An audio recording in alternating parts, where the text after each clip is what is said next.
Stop sniffing corks, stop overpaying, and for the love of wine, stop believing these wine myths. Here's the truth. Welcome to Stein on Wine, where I break down the wonderful world of wine without the waffle. And today we're tackling 5 wine myths that just refuse to die, no matter how many bottles of wine I get through. So let's uncork the truth. Myth number 1, you should always, after opening a bottle of wine, sniff the cork. An absolute classic. So you go to a nice restaurant, your waiter opens a bottle of delicious wine, grabs the cork and gives it a deep sniff, like he's pondering the origins of the universe. No, not for me. So for this myth, I get it. Look, waiters can tell if a wine is bad if it's corked by sniffing the cork. But I tell you what is better than sniffing the cork is sniffing the actual wine. The liquid in the glass, the vino. You can tell so much more. You know, it's a little bit like licking a plug to check if the electricity's working. Technically possible, but oh gosh, I do not recommend that. And it should go without saying that this myth applies to natural cork, not to composite corks, not to plastic or vino lock or screw caps. I mean, if you're sniffing those, you've got other problems, I'm sure. Now, can you tell anything from sniffing the cork? Technically, yes. If it smells like an old dusty cellar or old wet cardboard, then you could have cork taint. But there has been countless times where I've opened a bottle of wine, sniffed the cork and it smelled of nothing or just of cork, and then I've tried the wine and it's been absolutely shafted. But most of the time, it's as useful as sniffing a shoe to check if your fridge is on. Utterly pointless. The evidence is in the wine, not a piece of bark jammed into the bottle. And in my opinion, it just looks pretentious. And the wine world could do without things that make it look pretentious, because it's pretty pretentious anyway. So in our restaurants, I tell my somms, don't sniff the cork. Myth number 2, red wine with meat and white wine with fish. So this is one of the ultimate classics. I think it's distinctly kind of British thing that you can't have red wine with fish. So take James Bond, for example. In the Bond film From Russia with Love, one of my absolute favourites, there's a scene on a train with Sean Connery's James Bond and Robert Shaw's character, and Bond is trying to suss him out. He doesn't quite know he's the villain yet. And they order food, and Robert Shaw's character orders red Chianti with fish. Make mine Chianti. White Chianti, monsieur? No, the red kind.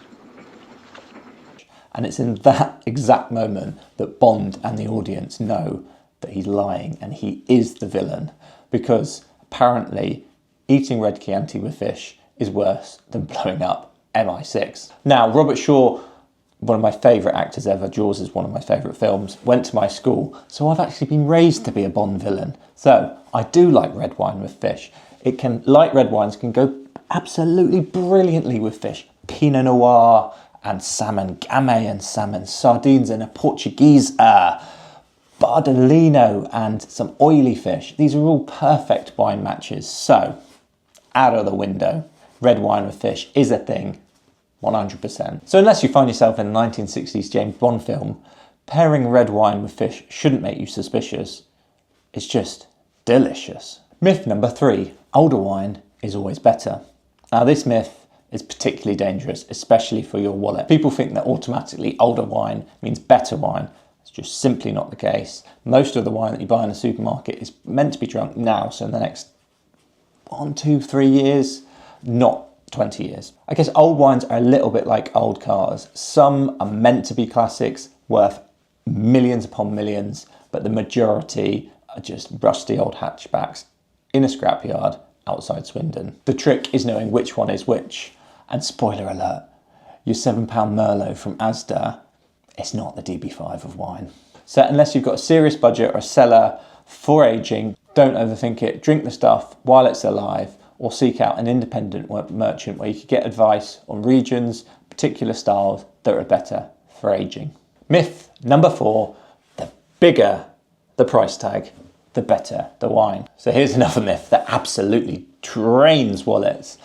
Now, the most expensive bottle of wine ever sold was a 1945 Romani Conti for £500,000. So yeah, you got the rarity. It's the most unbelievable vineyard and producer in the world from a vintage at the end of the war, from a really stellar vintage. So most of the wines we're choosing from don't have that story or history, they just have different price tags. In fact, blind tastings show that most people can't tell the difference between an expensive bottle and a slightly less or better value bottle of wine. The Guardian did a study where they tried people with an expensive wine blind taste expensive versus not as expensive, and only half the time the people could tell which was more expensive, which is basically as accurate as a toss of a coin. A study at Caltech and Stanford University hooked people up to a brain scanner and gave them the same wine twice. So one was $5 and one was $50. Now, when they were told that they were drinking the more expensive one, which wasn't, it was the $5 one, their brains, so the area in the brain, that the pleasure centre of the brain lit up even more. So in other words, you're not paying for flavour, you're paying for your brain to trick yourself into thinking it tastes better, which is genius marketing, but also slightly terrifying. The truth, great wine can be £15 or $15 and terrible wine can be $200. So what do you want to do? So just tell your brain that you're drinking expensive wine and you'll enjoy it more. Screwcaps equal cheap wine. Nah, not for me. In Australia and New Zealand, they've basically banned cork. They love a screw cap out there. Everything, almost everything is under screw cap. You know, some of the greatest wines there, Kume River, for goodness sake, is under screw cap, and I've never had a problem with it. Tastes absolutely delicious, tastes as good as a Merceau under cork. So for me, this is complete and utter codswallop. Myth busted. So there you go, 5 wine myths absolutely busted. So if someone comes up to you and says, you should be sniffing your cork, or, ooh, you can't have red wine with fish, send in this way, show them this video, and enjoy.